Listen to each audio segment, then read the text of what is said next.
Hello there, ladies and gentlemen. Today I wanted to bring you a few tips and tricks I wish I knew when I first started out in Phasmophobia. Without further ado, let's get into it. The first few things can be found before you even get started on a map. As soon as you go to the whiteboard from the lobby, you will see a few menu items, including one for options. There are a few settings that I changed from default. First, you will see PC settings at the top left of the menu. Here you will find things like field of view and mouse sensitivity. At the very bottom of this menu, you'll see local push to talk. This setting controls the proximity chat in-game for when you're playing with others. I like to turn this off so that my mic is open the whole time while in-game. The in-game voice chat really adds to the atmosphere and immersion of the game. Back in the options menu, you will see controls. Here you can see and remap all of the game's controls. One of the controls I find helpful to change is global push to talk. This button controls the walkie-talkie in-game that allows you to speak to other players who are too far for proximity chat and detect if hunts are going on through the static. I set mine to the middle mouse button for ease of use. In the same controls menu, all the way at the bottom, you will see flashlight. This is the button that will allow you to turn on the flashlight while holding other items, like EMF or cameras. Secondary use is the button that allows you to activate or place some items. When selecting a job, the game gives you a random combination of maps and difficulties that are available based on the account level of the hosting player. If you don't like any of the choices that you have, you can back out to the main menu and make a new lobby. Doing this gives you a new selection of maps and difficulties, although it resets added items, so I suggest only adding items after you have selected the job you wish to participate in. Difficulty adds various modifiers to the game. Here is the difficulty modifiers according to the wiki.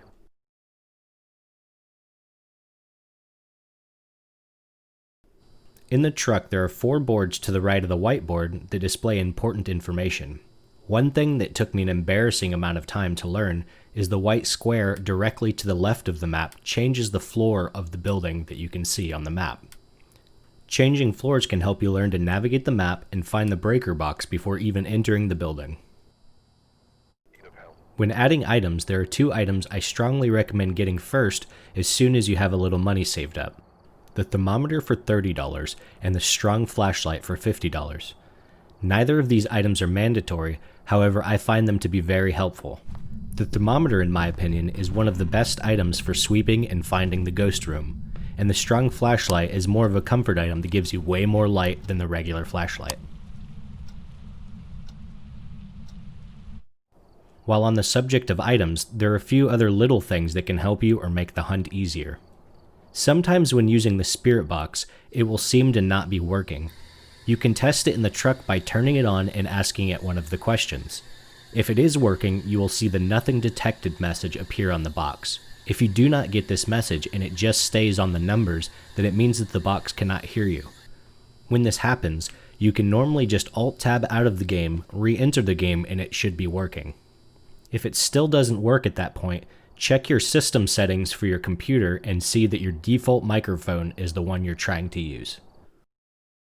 The video camera, if not used with the tripod, must be turned on and rotated into the right direction before placing it down. Sometimes if you place it and pick it back up, the camera will turn off but the light will stay green. While not game breaking, this can be incredibly frustrating and waste precious time while you're in the building. For that reason, I strongly suggest using the tripod. After turning the video camera on, you can place it onto the tripod with the secondary use button. Once the camera is on the tripod, you can pick up the tripod with an empty hand. The benefit of the tripod is that the camera will stay on if you need to reposition it, and it will face the direction you are facing when dropping it, saving you time while in the house. While hunting, I often use the video camera and the writing book together. To do that, I will position the book in a way that I can see it from the camera.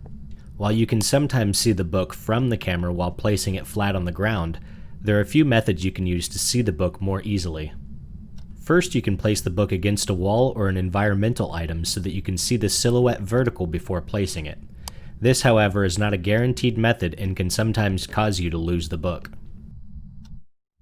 Another method is you can look straight up into the air and throw the book using the G key by default.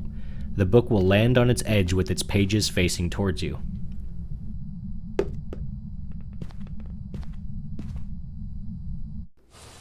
The EMF reader is another useful item for initially locating the ghost room.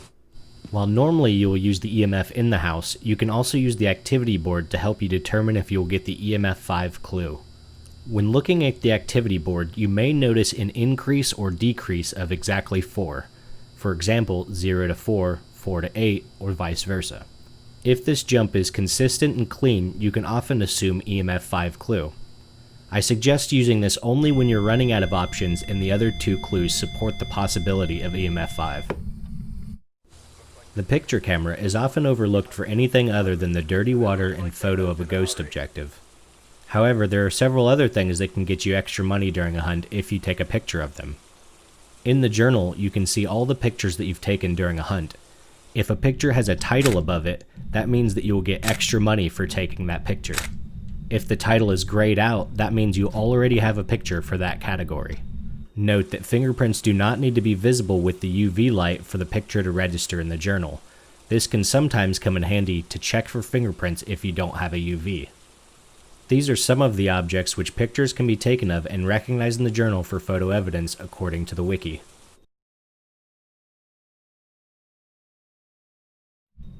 Each ghost in Phasmophobia has a random first and last name that can be used to anger the ghost when said. However, while in the house, you only need to use the first name to get a response. Lisa, show your presence.